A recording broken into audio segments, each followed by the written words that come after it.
bonsoir à tous. Après l'offensive turque dans le nord-est de la Syrie, quelle est la situation des chrétiens de cette région, l'une des communautés les plus meurtries dans ce pays? Eh bien, nous ferons le point avec notre invité Antoine Fleffel, spécialiste des chrétiens d'Orient. Et puis nous reviendrons aussi sur la situation des chrétiens en Égypte avec une interview du patriarche copte orthodoxe Tawadros II qui effectuait ces jours-ci sa première visite en France. Mais on commence cette édition sur la Syrie avec quelques repères.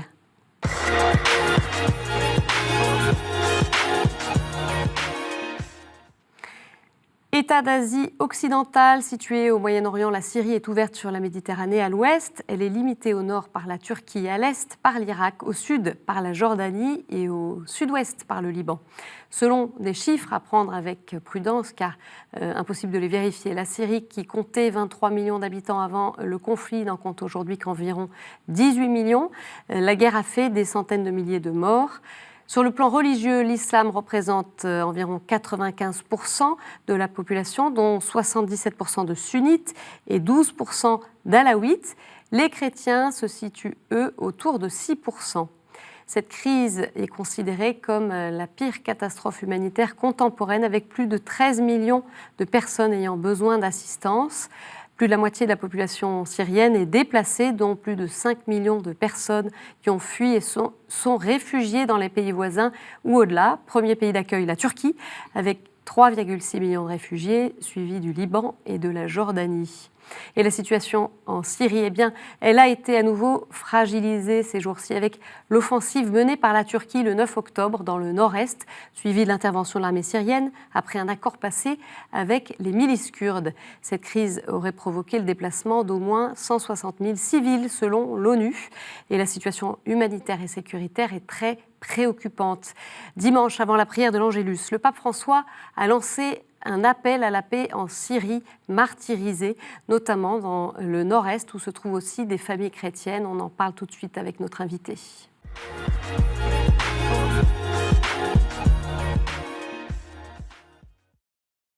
Antoine Fleffel, merci de nous avoir rejoints. Vous êtes spécialiste des chrétiens d'Orient, vous êtes professeur affilié à l'université Saint-Joseph de Beyrouth, également enseignant au Collège des Bernardins à Paris. Et puis vous êtes aussi, depuis de nombreuses années, collaborateur à l'œuvre d'Orient. On va parler, bien sûr, avec vous de ce que vivent en ce moment les chrétiens, en particulier dans le nord-est. On a peu d'informations, peu d'éléments. Mais peut-être qu'il faut d'abord resituer le contexte de cette offensive turque. Pourquoi et comment est-elle arrivée ? Cette offensive turque répond à plusieurs impératifs. Des impératifs qui font partie et de l'histoire de la Turquie et des craintes du pouvoir turc, et des impératifs qui sont liés à la guerre en Syrie. C'est-à-dire que historiquement, le pouvoir en Turquie craint les velléités indépendantistes des Kurdes qui sont en Turquie. Et les Kurdes qui sont en Syrie sont pour leur majorité ou dans leur action politique, sont une émanation du PKK turc. Donc lorsque la Turquie regarde les Kurdes qui sont en Syrie, il voit la continuation de ces Kurdes qui sont en Turquie et qui veulent une certaine indépendance. Or, le pouvoir Erdogan, notamment, ne veulent absolument pas d'une indépendance kurde en Turquie. C'est pour cela qu'ils ont peur de ce projet potentiel d'une indépendance en Syrie qui pourrait être comme une contagion pouvant encourager les Kurdes de la Turquie, les encourager pour demander une indépendance. Donc il y a premièrement cette question-là.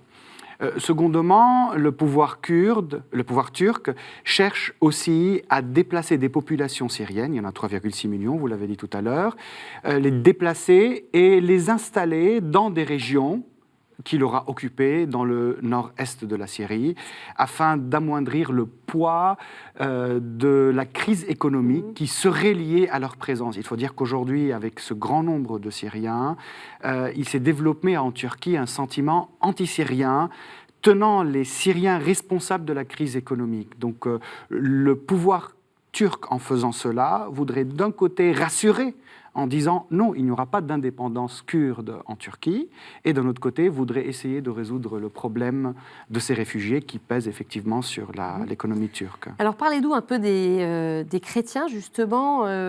Voilà, comment sont-ils considérés dans cette région spécifique du Nord-Est ?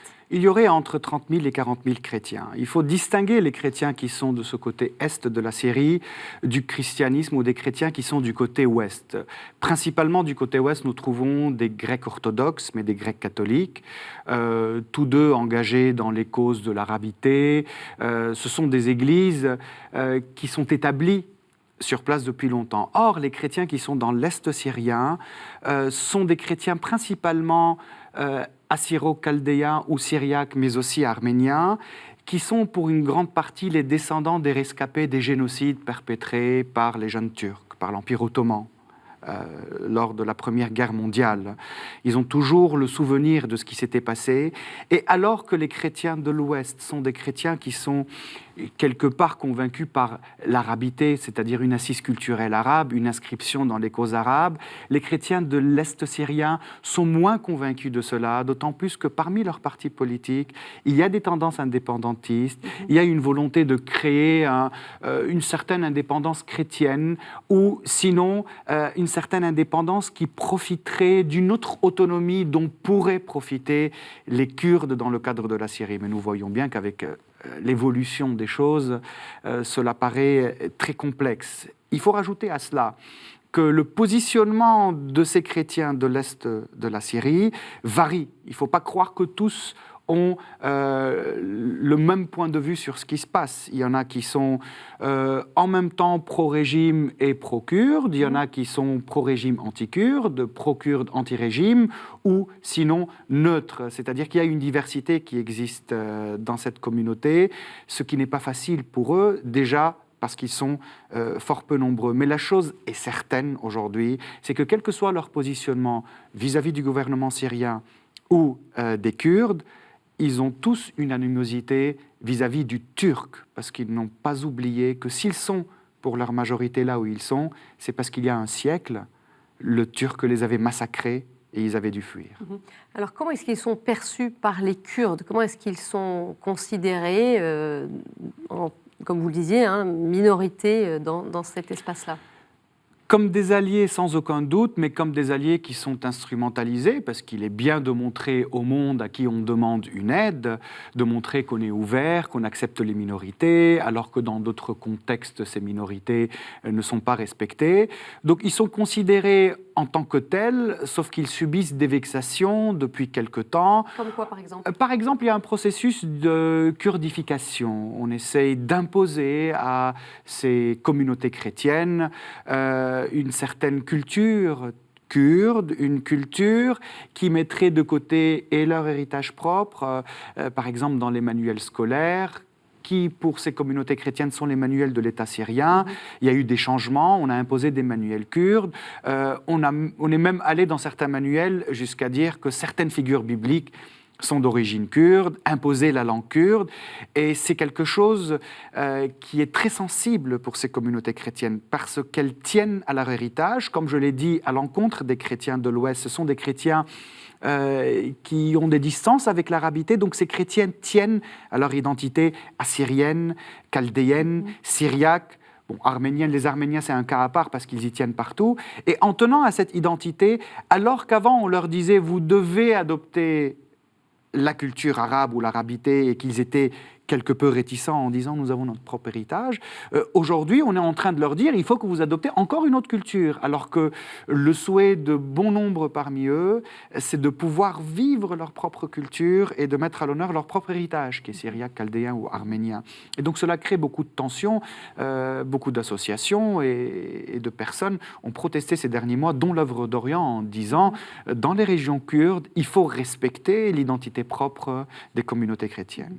Alors, on n'a pas de chiffres sur le nombre de ces chrétiens. On avance 30 à 40 000 chrétiens. Dans la région du Nord-Est. Oui, mais voilà, il faut être très prudent vis-à-vis de cela.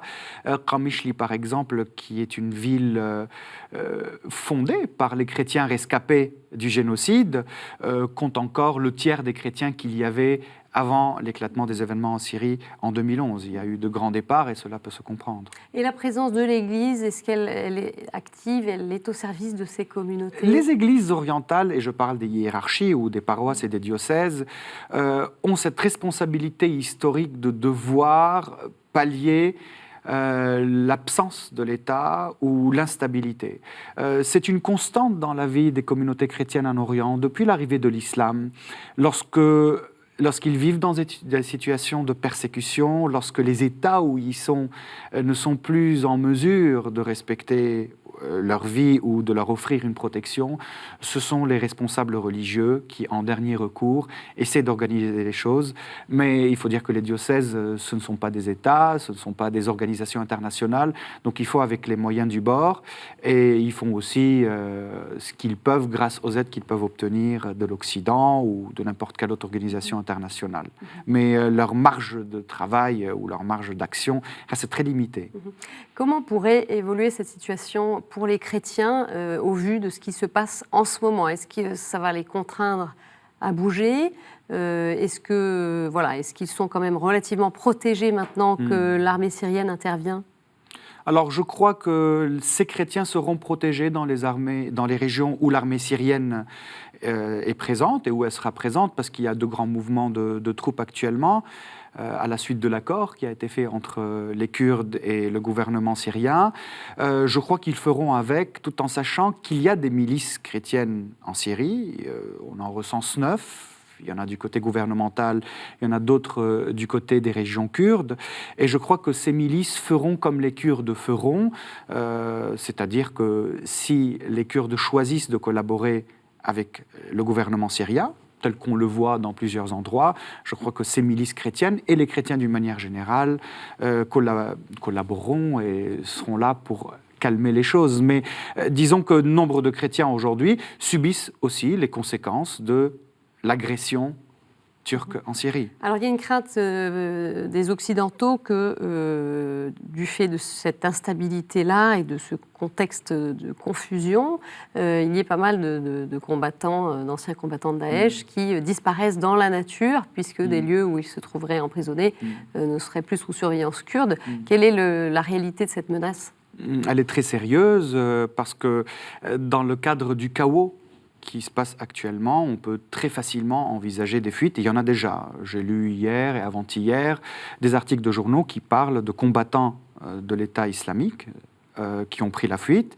Et c'est normal. Il ne faut jamais oublier qu'à chaque fois que l'État islamique ou que le père ou le grand-père de l'État islamique, parce qu'il y a eu plusieurs formes, plusieurs avatars, à chaque fois qu'il a pu ressurgir, c'était à l'occasion de chaos. Le chaos de la guerre en 2003 en Irak, puis l'autre chaos de la guerre syrienne en 2011. À chaque fois qu'il y a des événements, ils peuvent ressurgir. Et donc c'est ce qu'on peut craindre. J'espère que la communauté internationale prendra des mesures, mais la chose paraît être complexe sur ce plan. Donc, ce qui pourrait renforcer les craintes des chrétiens, notamment. Bien sûr, et il ne faut pas oublier, même si on n'en a pas beaucoup parlé dans les médias, ces chrétiens ont combattu l'État islamique dans plusieurs endroits. Les milices chrétiennes dont j'ai parlé, celles qui sont du côté Est, d'ailleurs même celles qui étaient du côté Ouest, ont défendu leur village, ont combattu l'État islamique et ont payé le prix très cher, c'était le prix du sang. Alors sur place, l'Église, elle essaye de réconforter les fidèles en pleine zone de conflit. Nous avons joint Monseigneur Atranig Evasian, qui est évêque arménien catholique du diocèse de Kamishli. On l'écoute. Et on a eu beaucoup un flux de réfugiés, de gens déplacés, qui arrivent vers les deux grandes villes, surtout Kamishli et Afaki, qui ont été hébergés dans les écoles de l'État et dans certaines écoles qui appartenaient à nos amis kurdes de la région. Ce qui manque vraiment, c'est arriver à assurer à ces familles, surtout pour les enfants et les mamans, les femmes enceintes, des couvertures, un peu de nourriture, c'est ça, des médicaments. Nous avons vidé presque tout ce qu'on avait dans nos dépôts concernant les vitamines pour enfants. On essaie de monter des cliniques mobiles pour arriver sur place à l'aide de ces gens-là. On a envoyé tout ce qu'on avait, mais pour le moment, on n'a plus rien. On attend des aides. Oui, c'est un climat d'attente, de peur un peu. On ne sait pas qu'est-ce qui attend. Voilà, pour l'instant, l'heure est à l'attente alors pour ces chrétiens. Tout à fait, parce que ce n'est toujours pas clair comment les choses vont évoluer et ça va beaucoup dépendre de la manière dont le gouvernement syrien va réagir, de la manière dont les Kurdes vont collaborer avec le gouvernement syrien et surtout de voir jusqu'où cette offensive turque va aller et quelle est la région vraiment qui sera la zone tampon qu'Erdogan souhaite établir. Et comment vous voyez-vous une forme d'inaction au niveau international ? Je crois que ce qui se passe actuellement profite à tout le monde. Ça profite aux Américains qui trouvent que leur allié kurde est devenu encombrant. Ils l'ont utilisé, ils n'en ont plus besoin. Ce n'est pas la première fois que les Américains agissent de la sorte. Au contraire, ça fait partie malheureusement de leurs mœurs. Ça convient aux Russes qui veulent bien que les Kurdes aillent du côté du régime. Ça convient bien aux Irakiens parce qu'ils ne veulent pas que les Kurdes de l'Irak soient encouragés par des Kurdes de Syrie qui ont une indépendance. On se souvient bien ce qui s'est passé il y a presque 2 ans lorsque les Kurdes ont essayé de créer un État autonome et qui n'ont pas réussi. Ça arrange les Iraniens, qui ont aussi une forte minorité kurde et qui ne veulent pas que ces Kurdes soient contaminés par cet état des choses.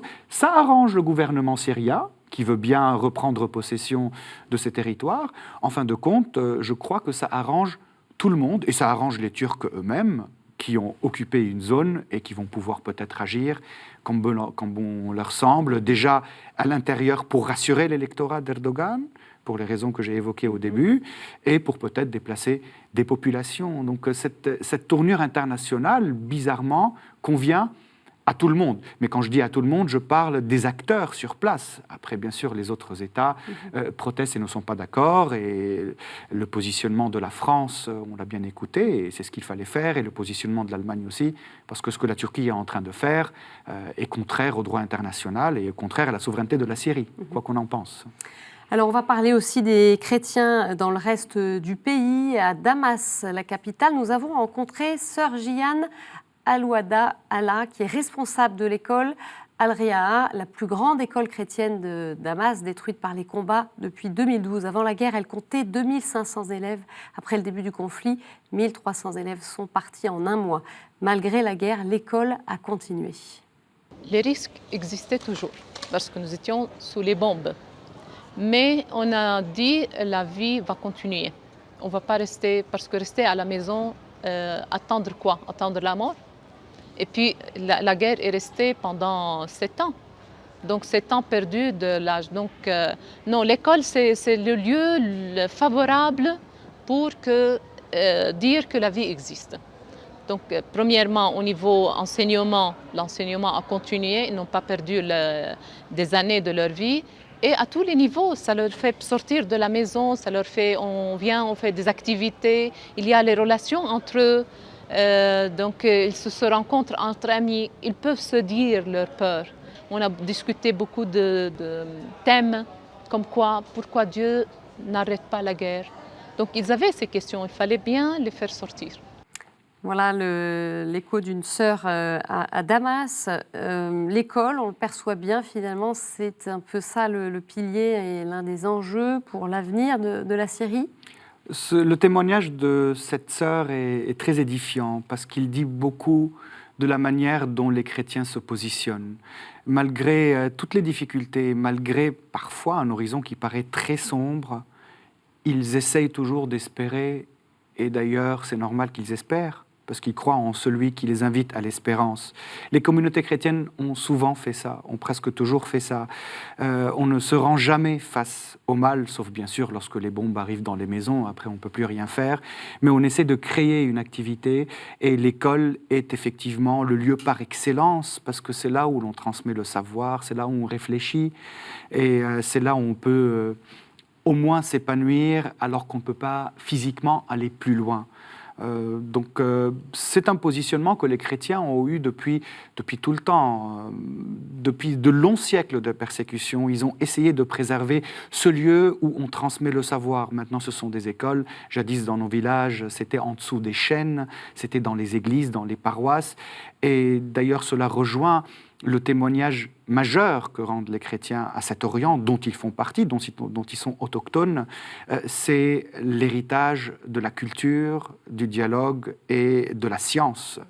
Et c'est comme ça qu'ils ont été perçus par les musulmans au Moyen-Âge, et c'est comme ça qu'ils essayent aujourd'hui de contribuer, ou ils rêvent peut-être de la création d'un nouvel Moyen-Orient fondé sur le dialogue et sur cette question de culture. Rapidement, pour terminer, un défi pour vous qui permettrait à la Syrie de sortir de cette ornière qui semble un peu sans fin.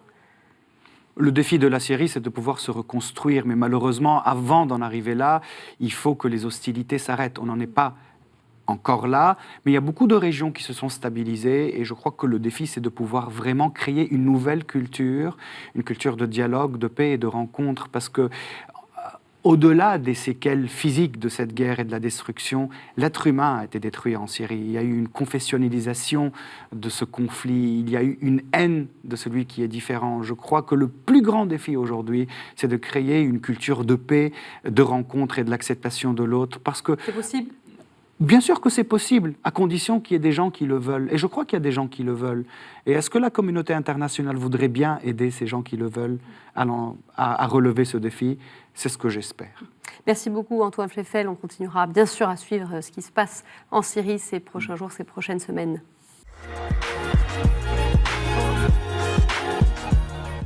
Et on revient sur cette actualité. Le patriarche copte orthodoxe Tawadros II, pour la première fois de passage en France, il a répondu à l'invitation d'Emmanuel Macron qu'il devrait rencontrer ces prochains jours. Il est aussi venu à la rencontre des fidèles orthodoxes. En effet, depuis 2 ans, Tawadros II a mis en place 2 diocèses coptes en France, l'un pour le nord dont le siège est à Paris et l'un pour le sud dont le siège est situé à Genève.